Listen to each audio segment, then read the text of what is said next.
দিভাই, তুই জানিসও না আজ তুই কত বড় ভুল করেছিস। তুই সবার সামনে মেঘলার গায়ে হাত তুলেছিস। You have to pay for this, you have to pay.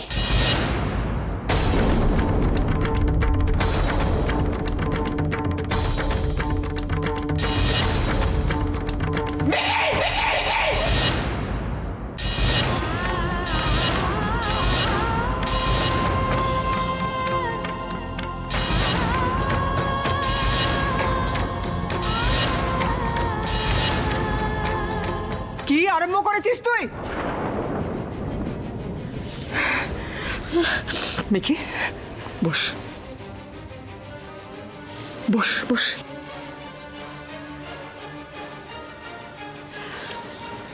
Mickey, আমায় কুষ্টিটা দে। মিকি, তুই এখন কেন হঠাৎ আয়ুষকে বলতে গেলি যে কুষ্টিটা বদল হয়ে গেছে?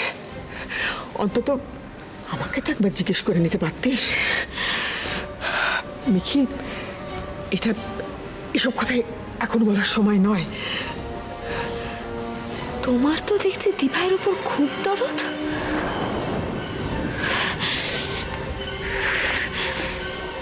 এতদিন তো নিজেই দিভাইকে অপয়া অপয়া বলে।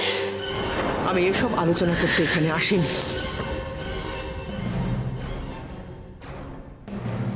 তুই কুষ্টিটা আমাকে দিবি কিনা বল।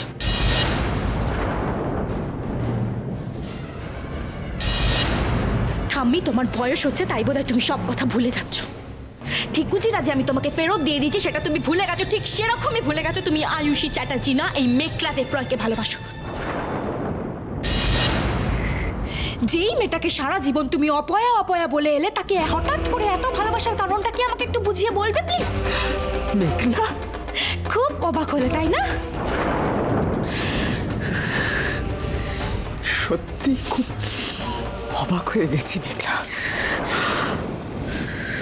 কেন জানিস তো, আমার মনে হচ্ছে যে আমি কোথাও কোনো ভুল করে বসে কিন্তু, নাহলে আজ এত বড় শোকের দিনেও তোর মনে কোনো প্রভাব ফেলেনি। এই সময় তো চরম শত্রুও পাশে এসে দাঁড়ায়। ও ফো ঠাম্মি, সেই এক ঘেয়ে সেকেলে সেন্টিমেন্ট এখন আর খাটে না। যখন হাতের অস্ত্র রয়েছে তখন সেটাকে প্রয়োগ করাই হলো বুদ্ধিমানের কাজ, না হলে সেই অস্ত্রগুলোতে মরচে পড়ে যায় ঠাম্মি। কিন্তু মেঘলা তাই বলে ঠাম্মি, আবারও তোমাকে আমি একটা পুরনো কথা মনে করিয়ে দিই। Everything is fair in love and war. ঠিক এই সময় ওর আত্মবিশ্বাসটাকে ভেঙে টুকরো টুকরো করে দেওয়াটা উচিত ছিল, আর আমি ঠিক সেটাই করেছি। আয়ুষী চ্যাটার্জি নিজে জানে না যে ও মেঘলার গায়ে হাত তুলে কত বড় ভুল করেছে। এই দিনটা আমি কোনোদিনও ভুলবো না। সুদ সমেত ফিরিয়ে দেবো ওকে এই চটটা আমি।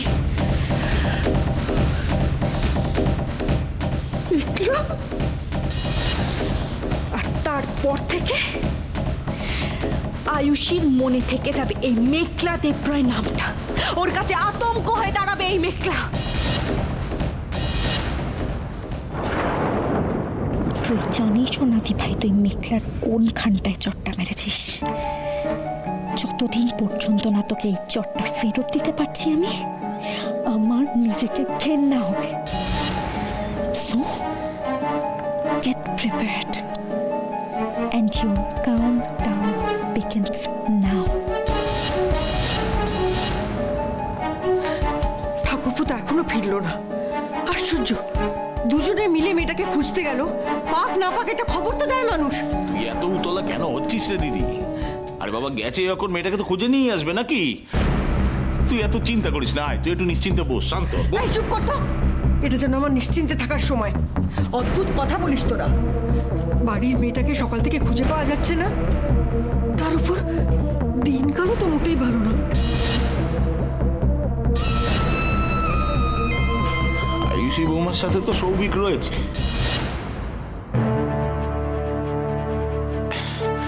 না মানে বাড়ির বৌমার সাথে বাড়ির জামাই রয়েছে, তাতে অত চিন্তা করার কি আছে রে দিদি? রে বাস, এতদিন তো বউকে সাপসাপান্ত করে মারছিলি, আজ হঠাৎ বাড়ির বউ বাড়ির মেয়ে হয়ে গেল। সে তো সকালের কথা, ওরা এখনো নিশ্চয়ই রাস্তায় দাঁড়িয়ে নেই। আর সৌভিক তো মুনমুনকে আনে বোর্ডিংয়ে গেছে, কিছুক্ষণ আগেই ওর সঙ্গে আমার কথা হয়েছে। আয়ুষের সঙ্গে থাকলে নিশ্চয়ই একবার বলতো। তবে মেঘলা একবার বলেছিল সকালবেলা নাকি আয়ুষের সঙ্গে সৌভিককে দেখেছেও। এই দিদি শোনা, আমি কিছুতেই বুঝতে পারছি না তুই মেঘলার কথা এত সিরিয়াসলি কেন নিচ্ছিস। আরে বাবা, তুই তো ওকে চিনিস, ছাড় তোর কথা। বড় মা বলছে যে একটা কাজ করলে হয় না, আমরা একবার বৌদির বাপের বাড়িতে ফোন করে দেখি না? করবি? ঠিক আছে, কর। কি জানি আয়ুষের কোনো বিপদ হলো কিনা। এ হে হে, মিসাইলটা দেখলাম একেবারে ফুস বোমা হয়ে গেল রে। এখন কি করতে হবে? Strategy change. আস্কারা দিয়ে দিয়ে মেয়েটাকে মাথায় তুলেছিস তুই। কি ভাবছো বলতো? হ্যাঁ, ওই যা করছে আমার ভাগ্নের জন্য করছে, আর অমনি জেলে পচে মরবে ও না থাকলে। কেন, আমরা কি কেউ নই? আমরা কি সব নাকে সর্ষের তেল দিয়ে ঘুমোচ্ছি নাকি? এক রত্তি মেয়ে, তার হাবভাব দেখো, যেন বিশ্ব জয় করে ফেলেছে। এমন হম্বি তম্বি করছে দিদি। করুক করুক হম্বি তম্বি, তাও তো কিছু করছে রে। আমি জানি আমার ছেলেকে যদি কেউ বাঁচাতে পারে সেটা একমাত্র ওই আয়ুষী, একমাত্র ওই পারবে ওকে উদ্ধার করতে। গুরুমার কথা কখনো বিফল হতে পারে না, পারে না।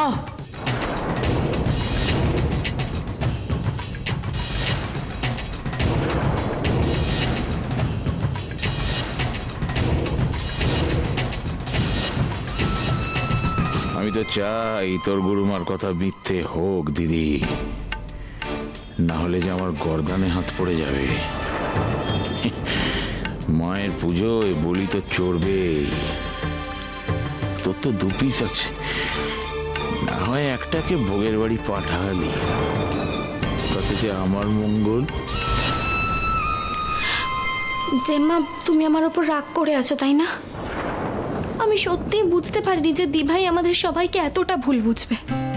আমি ভেবেছিলাম বোধহয় যদি ওদের বিয়েটা না হয় তাহলে ও খুব কষ্ট পাবে, কিন্তু এখন আমার মনে হচ্ছে ওদের বিয়েটা না হলেই মনে হয় ভালো হতো। আমি তো তোমাকে আগেও বলেছি জেম্মা, বড় আন্টি দিভাইয়ের সঙ্গে কিরকম বিহেভ করতো। At the end of the day যদি যদি জিজু ওর সাথে একটু ভালো বিহেভ করতো, ওকে যদি একটু ভালোবাসতো, কিন্তু তাও তো না জেম্মা। বাট স্টিল ও এখনো অবধি ওই বাড়ির হয়ে ফাইট করছে, জেঠুর খুনির পরে ফাইট করছে। ও কেন এরকম করছে বলো তো? আজ আমি কোর্টে যাবই, কেউ আমায় আটকাতে পারবে না। তোমরা যে আমাকে বোঝাচ্ছ, সান্ত্বনা দিচ্ছ, মন শক্ত করতে বলছো, সব ঠিক আছে, আমি সব মেনে নেব, কিন্তু সারা জীবন যে আমাকে এই ভুলের বোঝাটা বয়ে বেড়াতে হবে, আর এই ভুলটা এমন একটা ভুল যেটা আমি নিজে শেষ না হওয়া পর্যন্ত কোনোদিনও শুধরাবে না। আমার তো মনে হয় এসব কুষ্টি টুষ্টি সব ভেগ। দিভাইকে ওই বাড়ির বউ করে নিয়ে যাবার পেছনে ওদের অন্য কোনো ইন্টেনশন ছিল।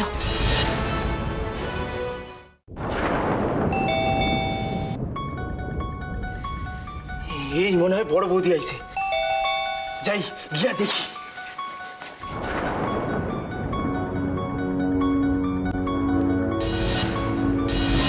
তুমি এতক্ষণ কোথায় ছিলে বড় বৌদি? আসো, ভিতরে আসো।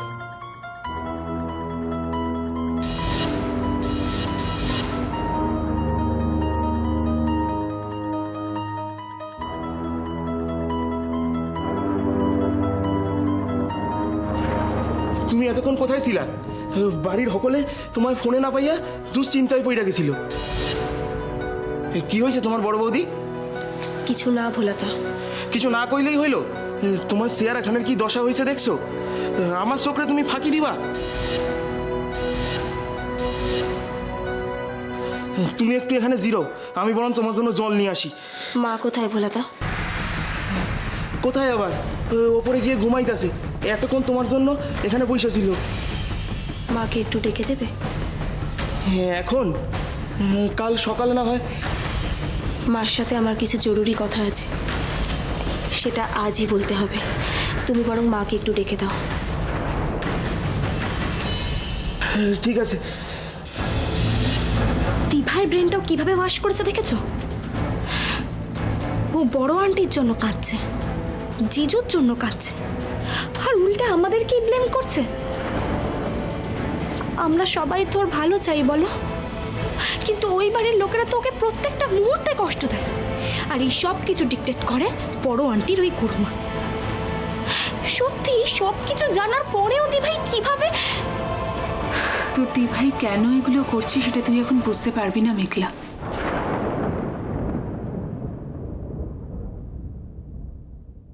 প্রথম ধাক্কায় আমিও বুঝতে পারিনি। আসলে স্বামী, শ্বশুরবাড়ি এগুলোর কি গুরুত্ব সেটা সংসার না করলে সত্যি বোঝা যায় না। তাই তুই বুঝতে পারছিস না। মেয়েটাই এত রাতে একা একা বেরিয়ে গেল, আমার যে কি চিন্তা হচ্ছে ওর জন্য। স্ট্রেঞ্জ, জেম্মা হঠাৎ অন্য সুরে গান গাইছে কেন?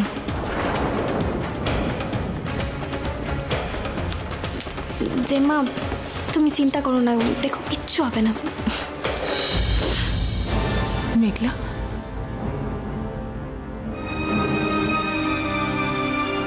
আমায় একটা সত্যি কথা বলতো,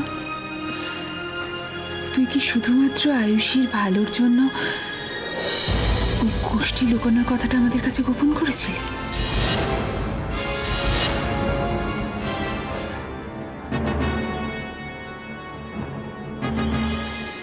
কি ব্যাপার কি আয়ুষী? আর কত দুশ্চিন্তায় ফেলবে আমাকে? এত রাত অব্দি বাড়ির বউ বাইরে? নাকি তোমার মনে হয়েছে অগ্নি বাড়িতে নেই বলে তোমার শ্বশুর বাড়ির প্রতি কোনো দায়িত্ব নেই? দেখো আয়ুষী, তুমি আমাদের ব্যাপারে চিন্তা না করলেও আমরা কিন্তু তোমাকে নিয়ে ভাবি। একটা একলা মেয়ে রাত বিরেতে, নাকি তোমার মনে হয় যে অগ্নির দায়িত্ব একলা তোমার? আমরা সবাই গায়ে হাওয়া লাগিয়ে ঘুরে বেড়াচ্ছি।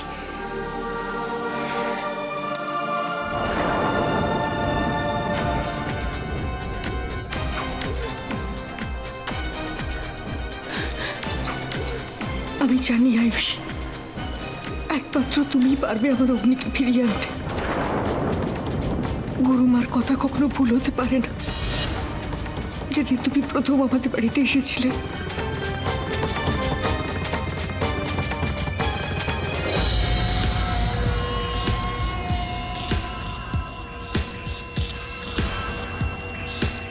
সেদিনকার কথা আমি আজও ভুলিনি।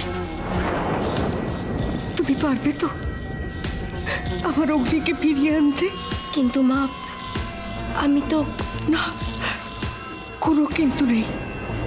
আমি জানি তো, যে যাই বলুক আমি জানি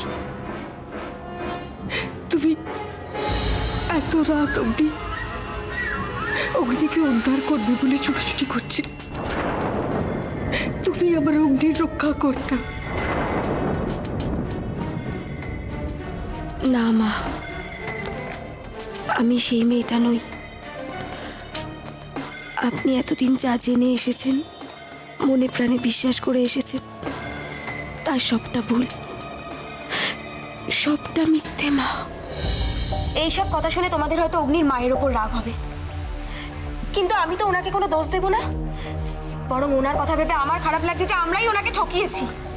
আর এই মিথ্যেটা এই মুহূর্তে আপনার কাছ থেকে গোপন করা ছাড়া আমার আর কোনো উপায় নেই। আপনাকে আর কষ্ট দিতে আমার মন সায় দেয় না মা। আমি কথা দিচ্ছি, যেদিন আপনার ছেলেকে ফিরিয়ে দিতে পারবো আপনার কাছে, সেই দিন সমস্ত সত্যিটা আপনাকে জানিয়ে যাব। তুমি চুপ করে আছো কেন আয়ুষী? বলো না, বলো, আমার অগ্নিকে তুমি রক্ষা করবে তো? কাল তো ওরা অগ্নিকে কোর্টে তুলবে। তুমি তুমি প্রমাণ করে দেবে তো যে অগ্নি খুনি নয়? বলো আয়ুষী, বলো।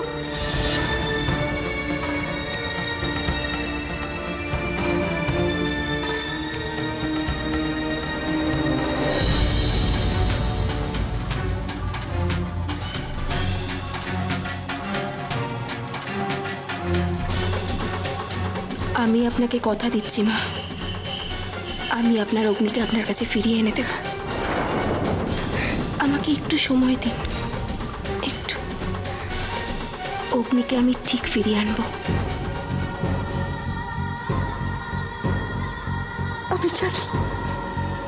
আমি জানি আমার ভগবান এত নিষ্ঠুর হতে পারেন না, আমি জানি। তাহলে ভগবান আমার সাথে এরকম নিষ্ঠুর ব্যবহার কেন করছেন মা? কেন আমাকে বারবার অগ্নি পরীক্ষার সামনে দাঁড় করাচ্ছে? ইয়ে বাবা, এ তো দেখি বাংলা টকিজের লাস্ট সিন। হ্যাঁ দিদি, তুই তো দেখি আমারও এক কাটি ওপরে। নে নে করে নে, যত খুশি নাটক করে নে। আরে জবনিকা পতন তো আমারই হাতে।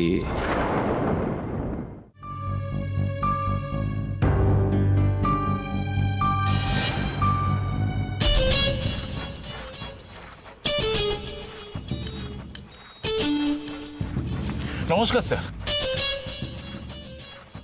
নমস্কার ম্যাডাম।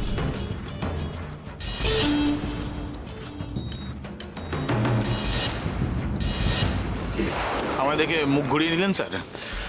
হ্যাঁ, আপনি মুখ ফিরিয়ে নিতেই পারেন, কিন্তু আমার এককালের মনিব তো আপনারা, আমি তো আপনাদের দেখে মুখ ঘোরাতে পারবো না। আমার ধম্মে সইব না, পাপ হবে স্যার। সিনিয়র দেবরায় স্যার তো চলেই গেলে, ওকে এই বোঝাটা পাথর চেপে রেখেছে, মনকে মানিয়েও নিয়েছিল যে যাক ওনার বয়স হয়েছে, রোগে ভোগে শোকে উনি চলে গেছে, মুক্তি পেয়ে গেছে। কিন্তু সৈকত স্যার, এ তো মানা যায় না স্যার। কি বা বয়স ওনার বলুন না? সৈকত স্যারের চরিত্র অজাত শত্রু, ওনার কোনো শত্রু ছিল বলে তো আমি জানতাম না। তবে হ্যাঁ, বিস্তর বিষয় সম্পত্তি তো ওনার নামে ছিল, তাই। আচ্ছা, বাড়ির কেউ এর মধ্যে দেখুন আপনি যে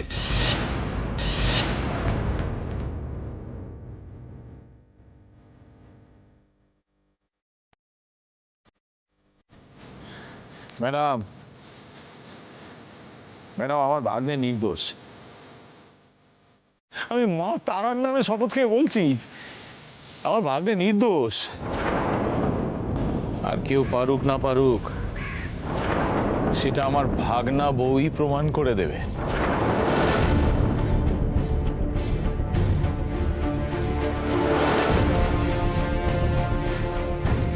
বন্ধু মামা তো দেখছি আজ সকাল থেকে ফুল ফর্মে রয়েছে।